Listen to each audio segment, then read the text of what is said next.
and I was quite fortunate, to have that ridiculous response to a post in September, I think it was 2020. So last count was about 6 million impressions. It's crazy. Over 150,000 reactions, something like that. Maybe over 200,000 reactions. There were over 10,000 comments or something ridiculous. That's crazy. And then what you don't realize, that's the sort of headlines that you see, but behind the scenes, that itself led to over 500, I think it was, connection requests. Wow. Off the back of one post. But just keep going, and it will snowball. It will, you will get that traction. Well, the conversion rate is almost pretty much 100%. So once they've made that decision to reach out to me, we work together. Almost, or I probably one or two examples where HR or procurement have said, "Wait, we have a preferred supplier list for that," and they've dug their heels in. But I'd say aside of a couple of examples like that, ridiculous. To give you an idea as well, I think in 2021, I concluded business. This is actually completed business with over 20 new clients in a year. Wow. So that's 2 new clients per month, all as a result of LinkedIn messages that they've sent me. Wow. That's bonkers. This is excellent. When you and I met 3 years ago, I had 3,000 connections on LinkedIn. I now have 23,000 followers. So that about just shy of 18,000 actual connections and 23,000 followers. So that 20,000 followers added in 3 years. And don't sell. And that would be my advice to anybody. Do not sell. I have never sold in any of my posts. There's not even a line at the bottom of any of my posts which says, if you're looking for a new job or want to hire, give me a bell. It's not there. It never has been. The posts are all either informative or just stimulating market discussion. Right. And they're all my views. I'm not resharing anything or anything like that. It's me. Right. You get momentum going. You keep turning up regularly. People will see that and they'll start speaking to their colleagues and say, "Oh, have you seen this guy or this lady on LinkedIn? Have you read their stuff? It's really interesting." So, and it just gets momentum. And once that, it can become quite a powerful thing once that runs away. Right.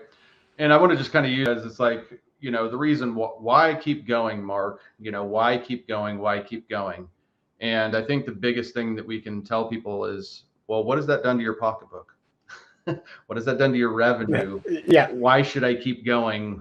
Because I say it all the time, and there's a lot of other people that come on here and share the success stories. But I think from a content standpoint, you've done probably one of the most consistent jobs, and you've seen the biggest, one of the biggest impacts from this. So, you shared with me before some of those numbers, if you'd be willing to share just what it's been like and why. What is the possible upside of putting myself out there, breaking through these barriers of fear and reluctance to, post content, pushing through those months where you're not seeing the likes and the comments and getting the validation you want. What is the potential prize for them at the end of the line here, Mark? So it's pretty context. So those early years when I was getting good revenue from clients, those 2 big clients, I wasn't working huge hours, but our turnover was about, my turnover was about 200,000 sterling per annum. That in 2020, that had dropped, pandemic year, that had dropped to 50,000. Yeah, that's 2021, 300,000. 2022, 500,000. This year, the market's weakened here. So we're back around that 300, 325 mark, something like that. But compare those. those figures, even those figures, are sort of 50% up on the previous record. So yeah, and if you look at the immediate impact from being on our knees in 2020, albeit somewhat pandemic driven as well, to then post a record year in 2021, 50% up on where we were before, record year in 2022, which was pretty much 100% up on the previous record. And then that's carried on into this year, although be it not quite at the same levels. The bounce back in 2022 was a lot stronger, and the market's weakening here a bit now, but still well up on where we were before. So yeah, those are sort of numbers we're talking, which is massive difference, absolutely massive difference. You know, it's cool to get a front row seat doing what I do. You know, selfishly, it's fun to watch somebody step in, go all in on something, and see a massive reward. For me, selfishly, it's very gratifying. So I appreciate you sharing your story and your success, and appreciate you going all in. I'm hugely grateful, Donnie. I don't know where. I genuinely don't know where we would be if we would still be in business without that, because I just hadn't got the heart to keep hammering away on the phone. So where would business have come from?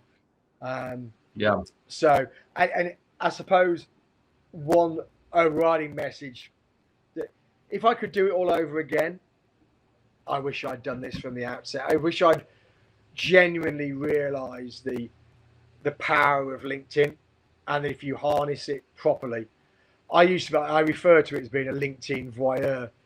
When I used to always have LinkedIn open, but never do anything with it. I never used to post, rarely commented. I used to like the odd post from time to time, but it was open all day, and I was just a voyeur. And and I look back now and what I've achieved, courtesy of you and your program, what's achieved in 3 years, and I think, God, if I could have been doing that from day one, we wouldn't have had this conversation because I'd have been retired by now.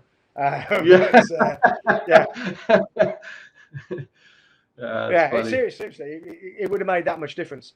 So, and that's what I've had a few people reach out to me who've started up and asked for advice, and I've said that is simply the biggest thing that if I could speak to my younger self and say is invest in LinkedIn, invest in understanding how you can leverage LinkedIn, and put in place those marketing tools, the level of automation that's there